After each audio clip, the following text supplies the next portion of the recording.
Boa tarde a todos. Eu sou a Giovana, aqui da Escola de Saúde Pública, e vou dar continuidade, então, aos mini cursos aqui de hoje do CERET, apresentando a doutora Regina Bones Barcelos. Ela é bióloga, formada pela PUC, mestre em Biologia Celular e Molecular pela URGS e doutora em Clínica Médica pela UFRJ. E atua como especialista em saúde, lotada no Centro de Desenvolvimento Científico e Tecnológico, CDCT, ali no SEDES. Então, ela agora vai nos falar sobre a pesquisa genômica em saúde. Oi, boa tarde a todos. Obrigada pelo convite de estar apresentando um pouco do trabalho que é desenvolvido aqui no SEVES, aqui no CERET. Eu queria agradecer de antemão já o convite pela escola e espero que a gente tenha agora uns momentos, né, de uma boa conversa acerca desse tema, que é a pesquisa genômica dentro do Estado, né? E vou apresentar alguns dados aqui do trabalho que é desenvolvido no SEVES, me colocando também à disposição para a gente fazer uma discussão ao final. E bem-vindo a todos, então. Então, como já foi apresentado, meu nome é Regina, eu trabalho aqui no SEVES, eu sou servidora da casa, já trabalho aqui faz um tempo e então tenho um contato já com biologia molecular e técnicas de sequenciamento já desde o início, mais ou menos de 2003, quando eu entrei aqui como estagiária, e aí sigo trabalhando nessa área, agora então com bastante incentivo, e é uma área que está crescendo bastante, né? E nós estamos com um grupo bem bacana aqui trabalhando no momento, e é uma área bastante promissora, então vou começar a apresentar um pouquinho. Então, o que é a vigilância genômica, né? Para contextualizar um pouco. A vigilância genômica, ela é um processo de monitoramento constante de patógenos e análise de suas características genéticas. Então, a gente faz estudos na parte genômica, então, dos patógenos que estão presentes no nosso dia a dia aqui. Então, a gente trabalha com vírus respiratórios, trabalha com arboviroses, principalmente. Então, tem como objetivo a vigilância genômica, acompanhar o surgimento, a reemergência e a evolução de agentes causadores de doenças infecciosas, alertar oportunamente sobre o surgimento e disseminação de patógenos, adaptar intervenções e recomendações de saúde pública, e desenvolver e adaptar medidas de controle para mitigar a propagação de patógenos. Uhum. Trazendo um pouco, então, de por que a gente está estudando. Trouxe esse slide que foi apresentado num curso aqui na semana anterior, que a gente teve com o pessoal da Fiocruz. Por que é interessante a gente trabalhar e estudar essa parte genômica, então, falando um pouco da parte viral, né? Por que a gente estuda as infecções por vírus, né? Essa parte molecular. Pela natureza, então, do patógeno, devido às suas estratégias de replicação, esses vírus eles possuem taxas de mutações bastante variáveis. E, além disso, por mecanismos evolutivos, eles também sofrem pressões seletivas por programas de vacinação, por exemplo. Eles apresentam taxas de mutação diferenciadas. E a gente pode ver nessa árvore aqui, que é uma árvore de influenza, à medida do tempo, a mudança e evolução das cepas, né, que vão causando as doenças. Então, esse gráfico aqui vai até 2009, então a gente percebe a mudança desses agentes ao longo do tempo. Por isso, é importante você fazer esse acompanhamento dos genomas desses vírus, para a gente estar sempre atento a mudanças que possam ser significativas nas estratégias de vacinação, por exemplo. Em 2020, o Ministério da Saúde, por meio do CGLab, propôs a Rede Nacional de Sequenciamento Genético para Vigilância. E isso foi claro, a gente estava em 2020, a gente estava iniciando, mas já estava, né, com a pandemia por SARS-CoV-2 em andamento no mundo, e essa medida, então, estava em alinhamento com a Organização Mundial da Saúde, na qual dispôs, né, que os países deveriam ter que fazer investimentos para criar uma rede de sequenciamento global. Na época, então, visando o SARS-CoV-2, que, né, em 2020 a gente já estava com, enfim, né, depois de tudo que aconteceu, a gente sabe, né, toda a história, mas em 2020, então, foi feito esse movimento que a gente ainda não sabia muito o que estava por vir, mas a importância de fazer esse acompanhamento, a gente ainda estava sem as vacinas, né, estava no momento inicial da pandemia. E essa rede nacional de sequenciamento genômico tinha por objetivos reduzir o tempo e o esforço para a obtenção e a interpretação dos resultados das análises das sequências, dessas sequências genômicas que são geradas, né, na rotina de trabalho, por meio da construção de conhecimentos de base nos diferentes centros envolvidos, então com a capacitação dos profissionais. Produzir conhecimento necessário nos campos de biologia e bioinformática, promovendo maior difusão dos dados moleculares entre profissionais da área da saúde e da ciência, e fortalecer a Rede Nacional de Laboratórios em Saúde Pública, com a formação de profissionais em técnicas de sequenciamento e análise de bioinformática. A gente sabe que essas técnicas, nesse momento, estavam sendo implementadas para o SARS-CoV-2, mas a gente não somente para SARS-CoV-2, mas também a vigilância genômica de outros agravos poderia ser implementada como carona, né, nesse grande investimento que foi feito durante a pandemia. Então, atualmente, e isso foi feito nesse momento, os 27 LACENs do Brasil foram equipados, preparados e começaram a fazer a execução do protocolo de sequenciamento genômico de SARS-CoV-2.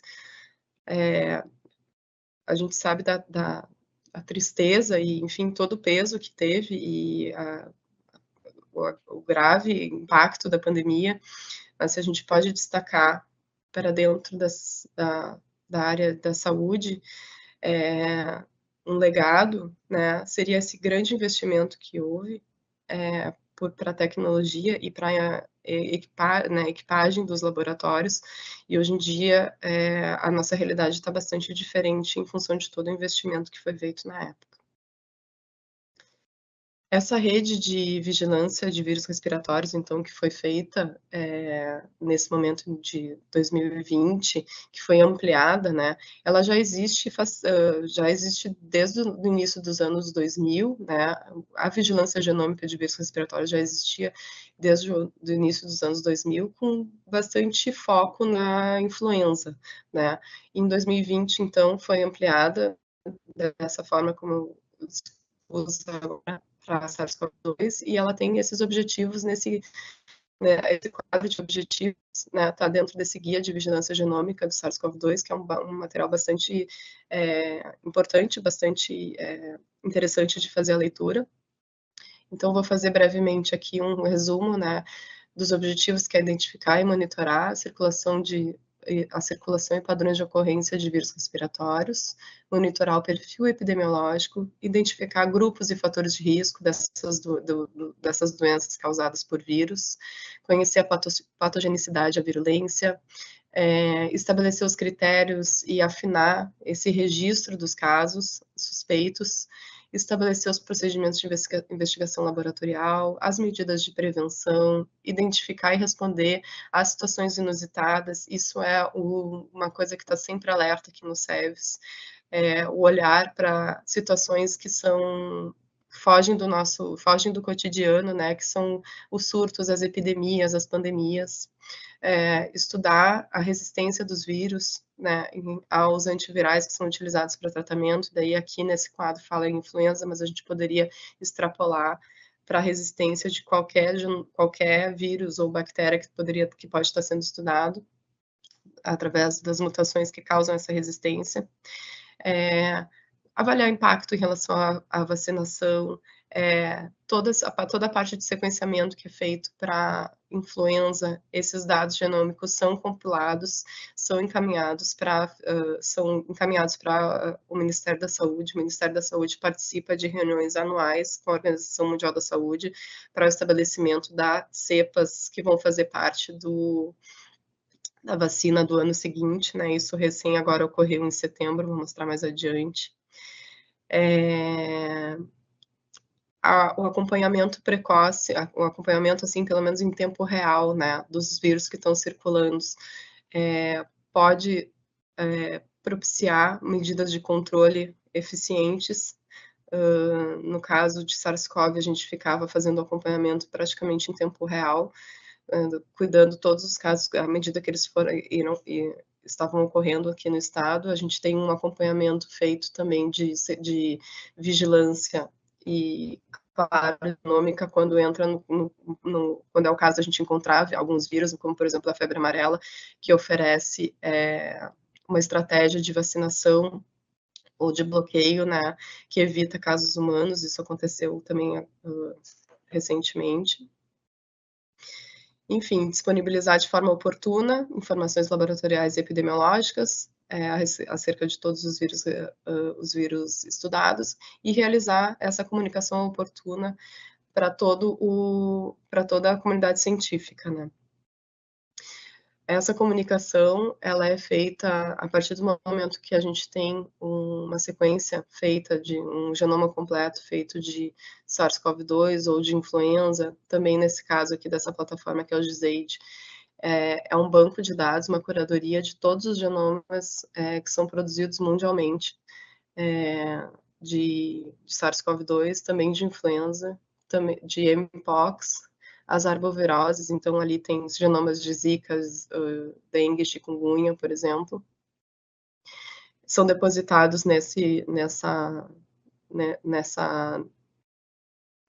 para essa curadoria, nesse site. Os pesquisadores não têm acesso, fazem um cadastro, e nesse site também podem ser feitos já algumas análises. A gente pode fazer o acompanhamento das variantes que estão em circulação, a gente pode ver qual o número de sequências que foram depositadas de cada local e algumas análises básicas filogenéticas. Também tem dados de esgoto, por exemplo. A gente sabe que os 3 principais vírus respiratórios que são estudados, então, a influenza, o SARS-CoV-2 e o vírus sincicial respiratório. E é importante a avaliação desses vírus porque, além da monitoramento da circulação deles, a análise dos genomas permite verificar qualquer alteração que possa ter uma diminuição da eficiência do tratamento, por exemplo, e também que possa fazer alguma pressão nas medidas profiláticas. Então, essas vacinas são sempre atualizadas e revisadas anualmente, tanto para a influenza quanto para a SARS-CoV-2. E agora, para esse sincicial respiratório, também vão ter 2 vacinas que foram aprovadas. Então, essa revisão, esse monitoramento genômico se faz necessário para avaliar a eficiência dessas vacinas. A amostragem dos pacientes, enfim, que vão ser submetidos ao sequenciamento genômico das cepas que vão ser submetidas a sequenciamento, ela é feita através de uma amostragem que parte de unidades sentinelas que são dispostas pelo Brasil todo. Aqui no Rio Grande do Sul, nós temos 7 atualmente unidades sentinelas, e ao todo no Brasil, então, são 308, em 207 municípios.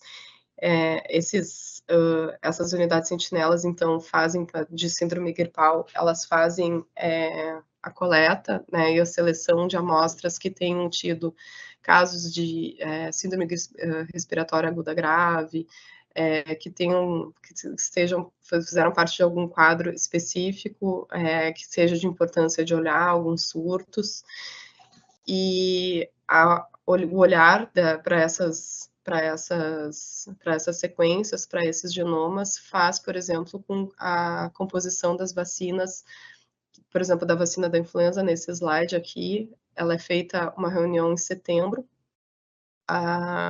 anualmente por todo mundo, para fazer a composição das vacinas que vão ser aplicadas, então, no hemisfério sul, no hemisfério norte, enfim, na Europa e assim por diante. Então, a gente verifica que esse ano a gente teve uma mudança da influenza, da H3, então, a gente estava com a cepa Darwin, né? Daí a gente passou para a Tailândia, agora vamos para a Croácia. Na CES aqui, então, no SEVES, né, no âmbito do SEVES, a gente tem aqui dentro 2 laboratórios que trabalham com genômica, trabalhamos em consonância, então, que é o LACEN e o CDCT. A gente trabalha aqui no SEVES, então, com sequenciamento de patógenos humanos, como, por exemplo, o coronavírus, né, o SARS-CoV-2, dengue, zika, chikungunya e mpox, e alguns patógenos animais também, então como raiva, o vírus da oeste do Nilo, febre amarela e hantavírus. Também pode ser feita a detecção de patógenos por metagenômica, que é uma outra técnica que não usa amplificação de DNA, também, por exemplo, patógenos humanos ou de primatas não humanos, morcegos, roedores e mosquitos, então a gente poderia estar trabalhando com qualquer vírus ou bactéria que está presente nesses hospedeiros, né?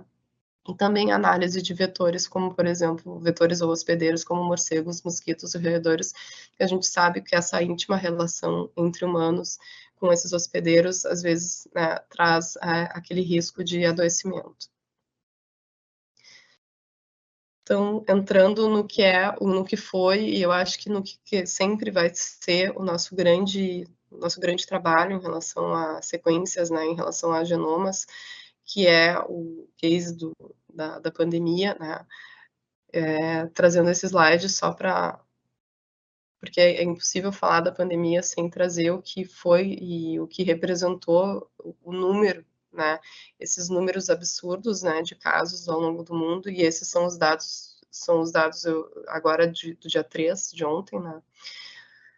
A gente teve no mundo quase 780 milhões de casos reportados, então a gente pode extrapolar esse número para muito mais, né? E é só que no Brasil a gente teve quase 38 milhões de casos reportados. No Brasil, a gente pode, né, com base nas sequências que foram depositadas no GISAID, a gente teve quase 258 mil sequências depositadas, dessas, né, 37, quase 37,5 milhões, né, isso representa quase 0,68% dos casos, são bastante sequências, o Brasil é um dos países que mais deposita.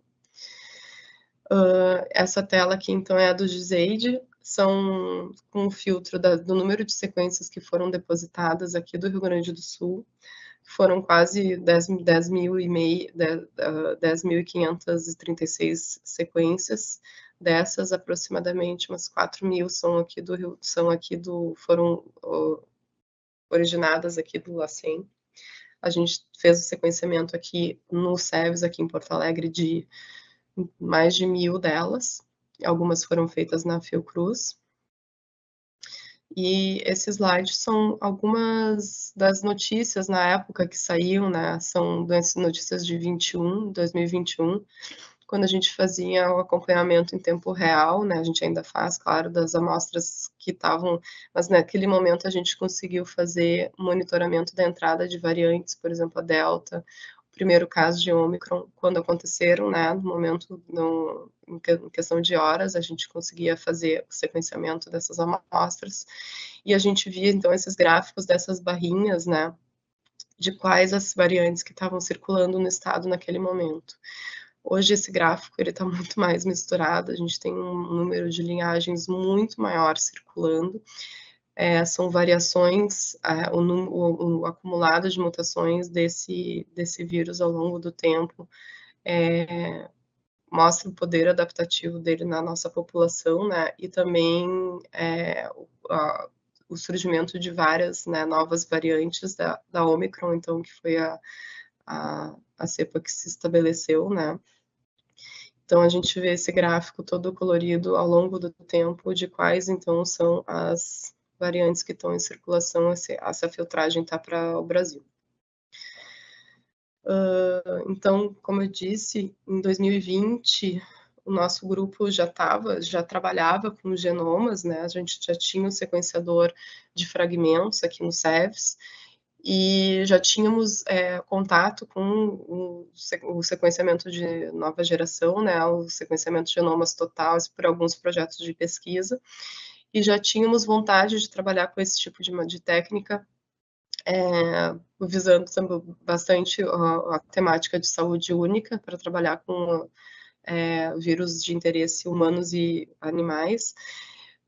Mas a pandemia, quando surgiu, alavancou essa vontade, esse trabalho, né, para que esse trabalho se tornasse realidade. Então, a gente teve um número muito importante de valor investido, né, aqui no estado, em todo mundo. E a gente já, então, em abril de 2020, fez a aquisição dos primeiros sequenciadores portáteis da Minion, da Nanopore, e começamos a fazer um treinamento já no final de novembro. Na época, os primeiros sequenciamentos foram feitos com essa tecnologia. Em 2021, então, foi feita a distribuição para os LACENs de todo o Brasil do equipamento Illumina. É um equipamento bastante robusto, que permite uma análise de até 96 amostras em uma rodada, o dobro disso, dependendo do material que a gente utiliza. Então, a gente conseguia trabalhar, vamos dizer, com 200 amostras em questão de horas, né, para fazer o sequenciamento. A gente conseguiu, com esse investimento e com a chegada desse material, trabalhar com mais de 1.000 genomas aqui no LACEN, aqui no SEVES, né? Mais de 1.000 genomas de dengue, 5 genomas de zika, 50 de chikungunya e 57, para ser mais exatos, de mpox. Para ilustrar aqui, então, esse foi um boletim genômico que foi liberado em 2023, ainda não temos o de 2024, onde aparecem, a gente teve um incremento, né, um aumento expressivo da dengue no estado, então a gente faz o monitoramento dessas cepas também, né, da dengue. A gente consegue visualizar aqui nesse gráfico um aumento bastante expressivo já em 2022, e seguimos agora em 2024 com um número bastante importante de casos, e fazemos essa análise, então, dos casos de dengue 1 e dengue 2.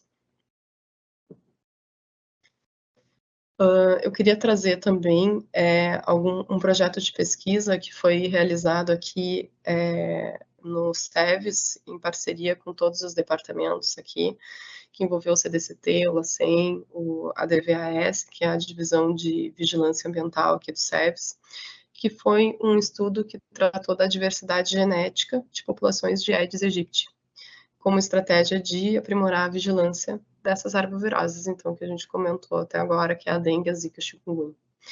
Esse projeto, ele foi aprovado na chamada PPSUS, em 2020.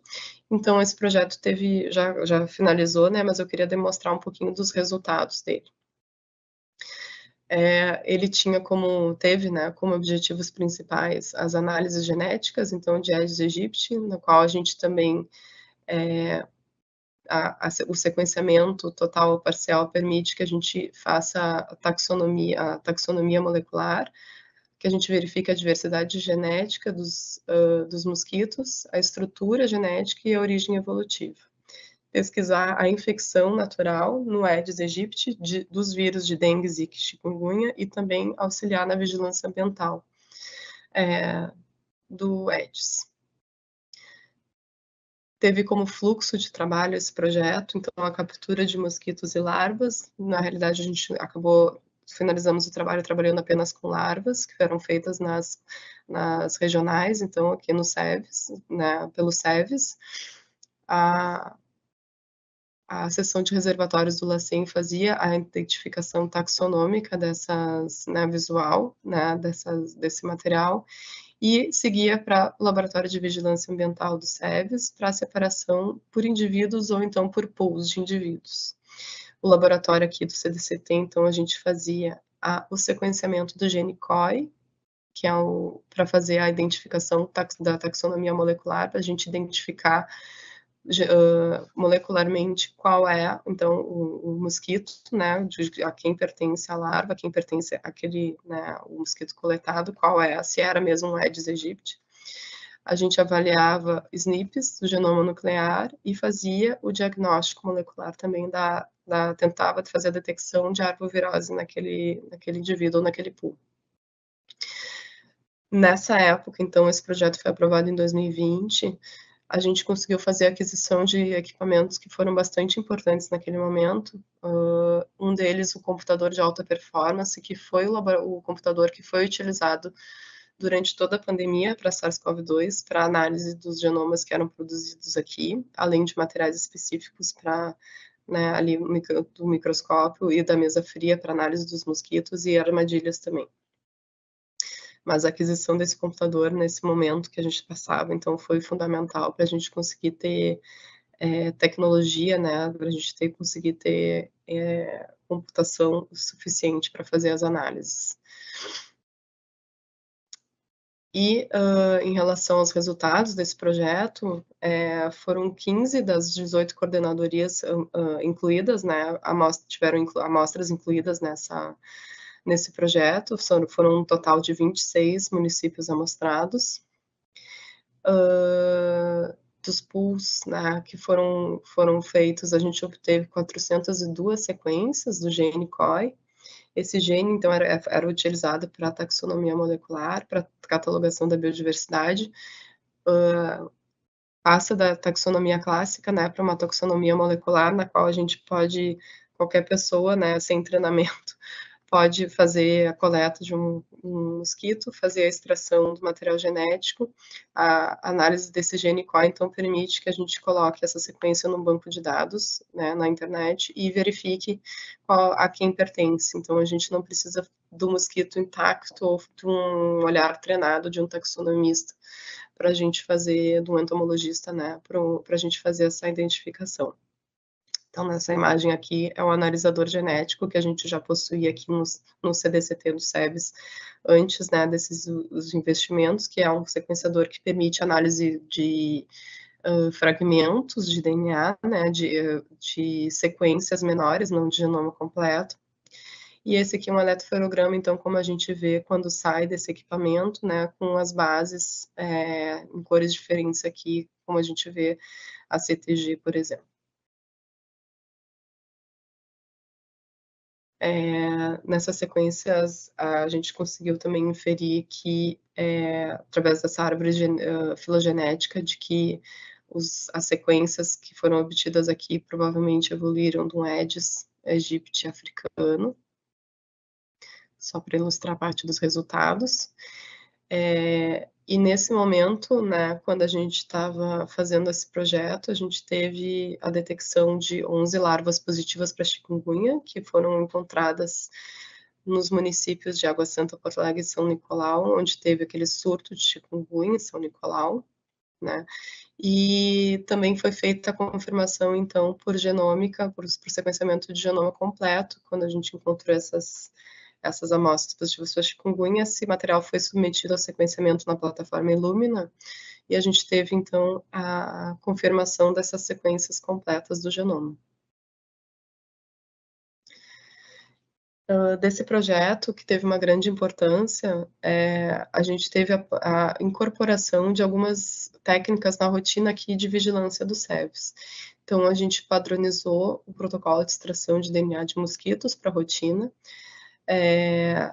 a questão da definição das espécies a partir dos dados genéticos, então, da taxonomia molecular através da amplificação do gene COI, e a gente conseguiu padronizar e alcançar, né, o diagnóstico de infecção natural do vírus, né, por vírus nessas amostras. Então, a gente consegue, através de um pool de mosquitos, verificar a presença do vírus circulante e já fazer,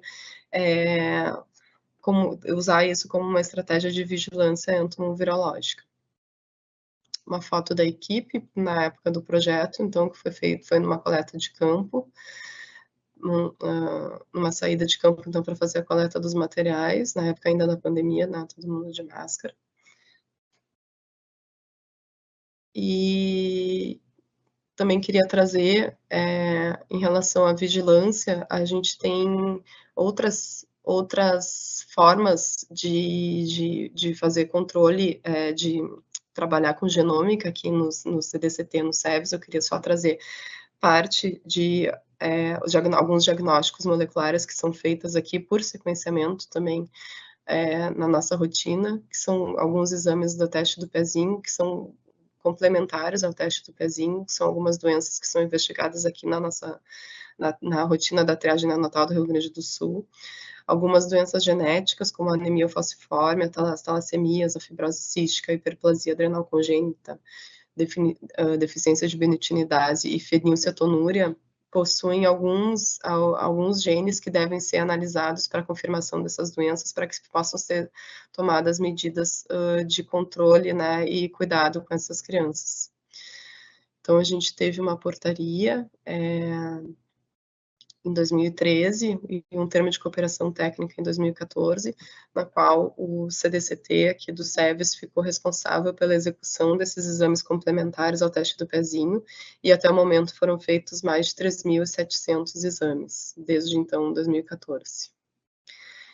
Só para ilustrar, então, sem entrar em muitos detalhes, a gente já está, desde 2014, então, trabalha com alguns sequenciamentos para essas doenças de alguns genes e outras técnicas também de análise molecular. Outro caso que a gente pode trazer como rotina aqui foi um caso bastante curioso que chegou.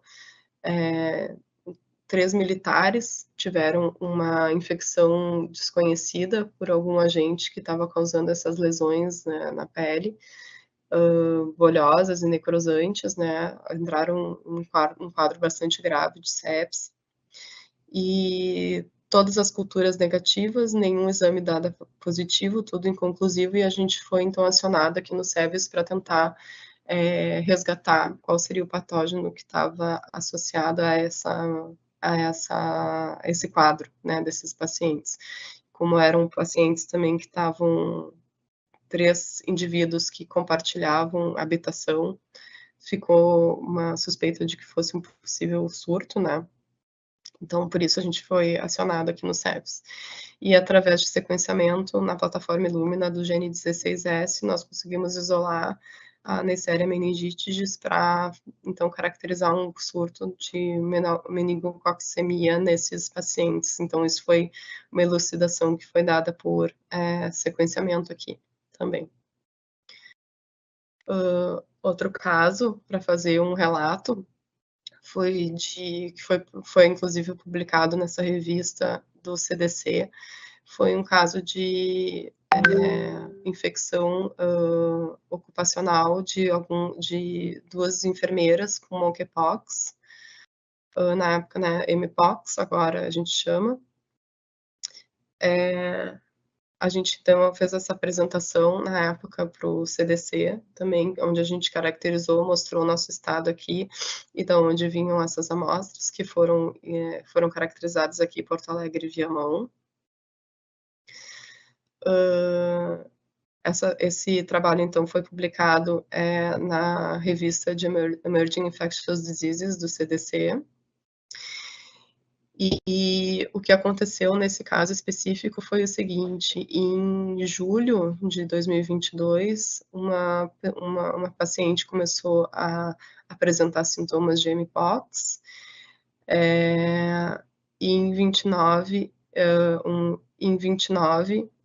de julho, duas enfermeiras fizeram visita nessa residência para fazer a detecção do caso, para fazer a coleta das amostras do caso suspeito de mpox, e nesse momento, na época, em 22, nós tínhamos 6 casos apenas de mpox no Rio Grande do Sul e nenhum caso em Viamão.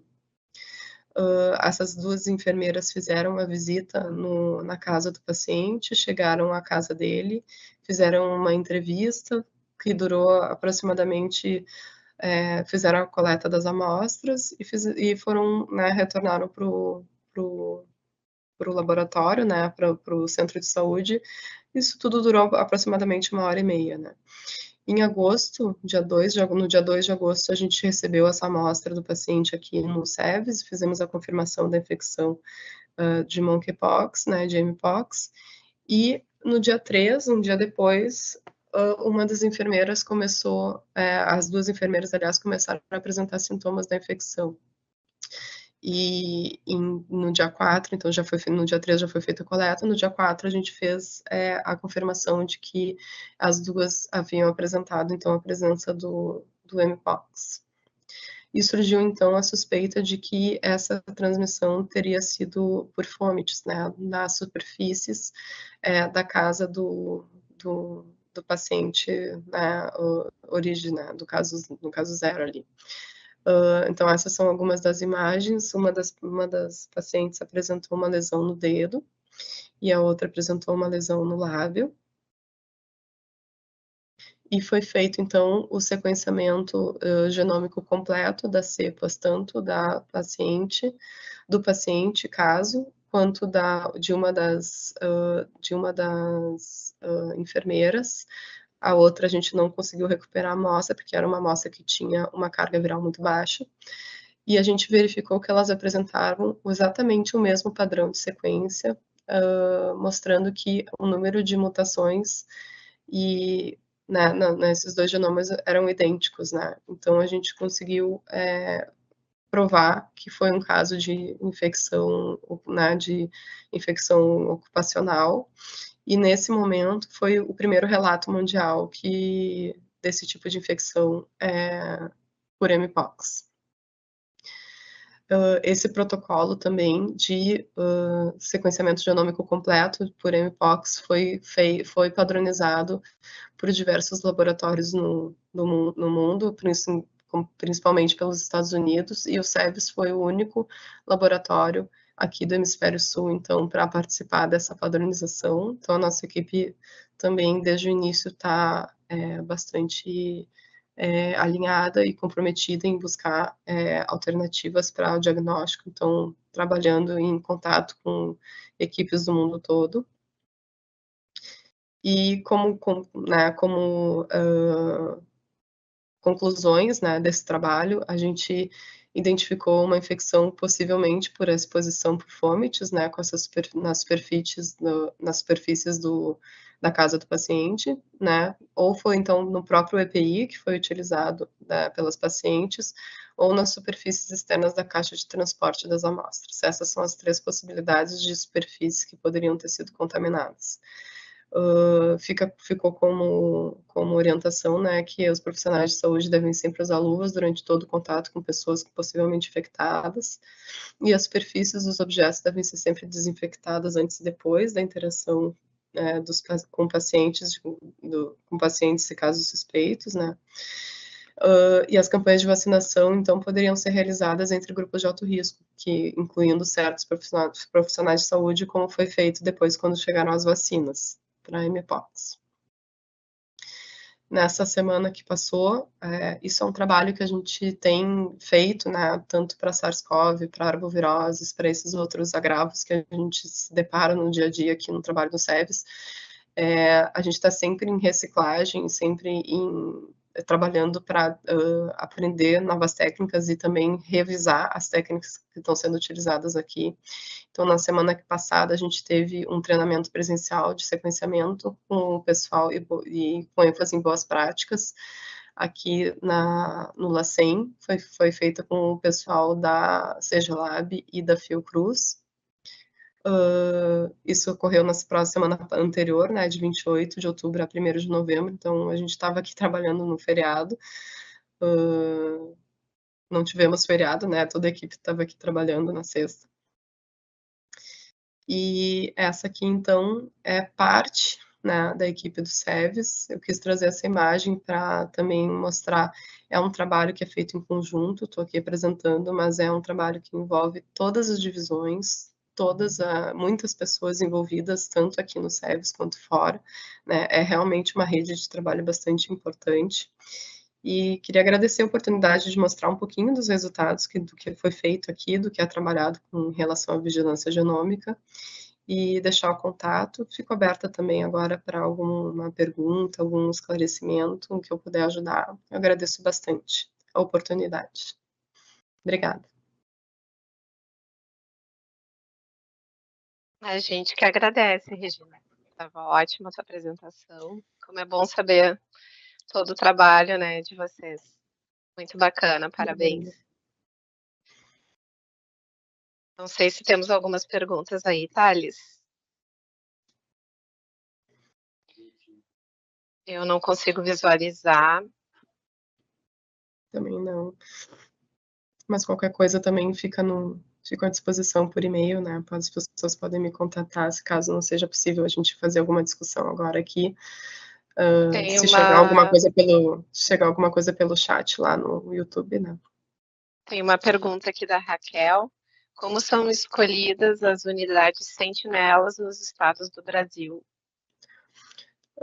Eu não saberia te dizer quais são os critérios. Eu acredito que deveria falar agora com o pessoal da vigilância epidemiológica, mas são as unidades que fazem atendimento de ponta a esses pacientes, né? Eu acredito que possa ser por um cadastro simples. Não saberia te dizer agora qual é o critério para isso, né? Eu acredito que seja um treinamento para notificação, né, desses casos e para encaminhamento das amostras.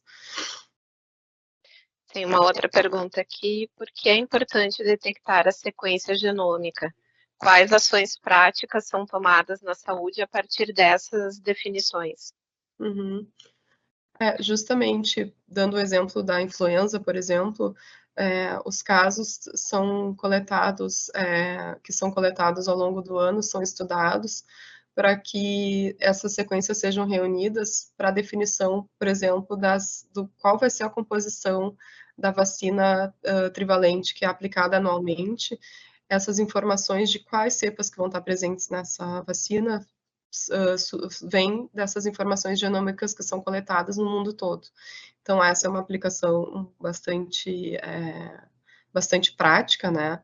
Seria, eu acho que a aplicação mais prática, e o restante para a gente fazer o entendimento mesmo de como esses vírus circulam, qual a forma de entrada deles, por exemplo, no estado, de que forma e em quais hospedeiros eles chegam nos humanos. Então, esses dados todos coletados, genéticos coletados, a gente consegue fazer a inferência de como que é o curso das doenças, né? De uma maneira um pouco mais, assim, vamos dizer, distante da ponta, mas é um estudo bastante necessário para que a gente tenha um entendimento, então, epidemiológico das doenças aqui no estado.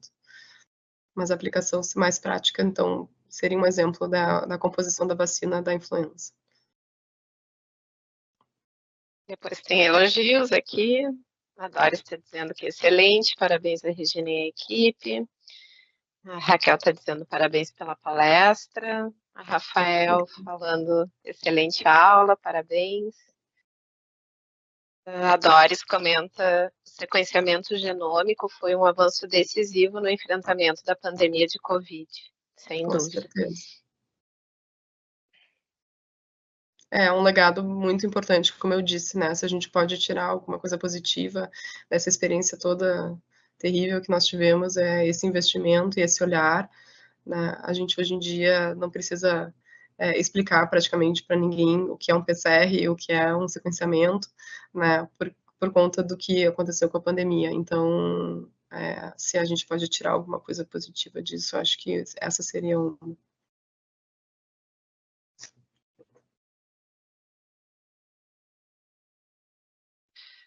Mais alguma pergunta?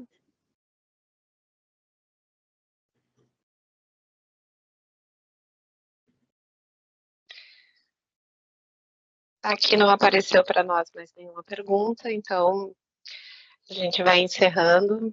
E não sei se tu quer deixar teu contato, Regina, se alguém quiser te procurar, tiver alguma dúvida. Eu deixei ali no final da apresentação, mas caso seja necessário, né, o meu e-mail aqui na saúde é regina-barcelos, com 2 L's, @saude.rs.gov.br, se alguém tiver alguma dúvida, ou quiser entrar em contato.